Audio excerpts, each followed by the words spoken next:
Mel Spankenheimer was sitting in a prison cell after being put on trial for trying to frame Santa when suddenly the lights went out and portal opened up and two women entered, jumped through it and grabbed Mel, pinned her up against the wall, lifted her into the air, walked up to the portal and jumped through it. Meanwhile, in another world, Kim Possible was in her college dorm room. It had been 3 years since her last mission when suddenly a portal opened up in the dorm room with Lord A Master looking back at her. With one stare, Kim fell into a deep hypnotic trance, a mental state that was far stronger than being hooked up to one of Dr. Draken's complex ships, and instantly walked forward into the portal. The next day, Mel was brought before Lord A Master wearing a straitjacket, as a brown-haired woman's head was holding a chain attached to a shackle around Mel's left leg. Oh well, if it isn't Mel Spankenheimer, the bitch who tried and failed to frame Santa Claus, Lord A Master said. Mel then got into Lord A Master's face and said in a flirtatious tone, "So are you going to lock me up in your big fancy dungeon and punish me?"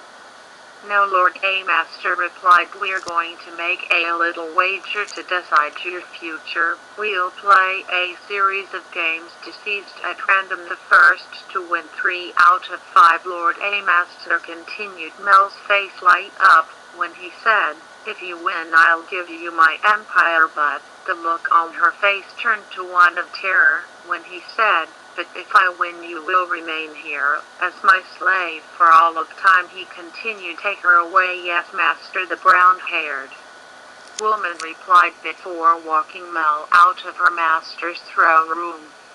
Kim, however, woke up the next day in a 5-star hotel that's in the heart of the multiverse. A maid with curly red hair walks into the room. "I have been sent here by my master, who has requested an audience with you." "I'll see him when I'm ready," Kim replied. "He ordered me to stay with you, accompany you two on your way to see him, and provide whatever you need." The maid then said, "Okay," Kim replied.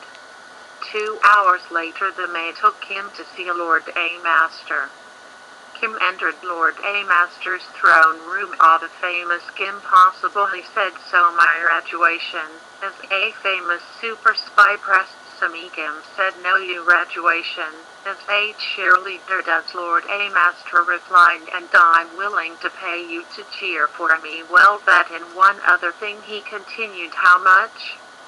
Kim asked. "A treasure chest filled with golden coins." Lord A Master replied, "Okay, I'll cheer for you." Kim said, "Great, I already got you a cheer squad," he replied, as both Captain Syrup and Risky Boots walked into the room wearing cheerleader uniforms. Kim noticed Captain Syrup as the maid who had been waiting for her hand and foot for the last 2 hours. Captain Syrup and Risky Boots instantly performed a cheerleading routine. Raw, go Master," they said, but as they continued their routine, it's more than clear that they are in a state of deep hypnosis, and Kim's surprised focus was on Captain Syrup and no one else. "It's her," Kim thought, as Lord A Master said about that, "What I'm hiring you to do." "Well, the other title that you're going to have is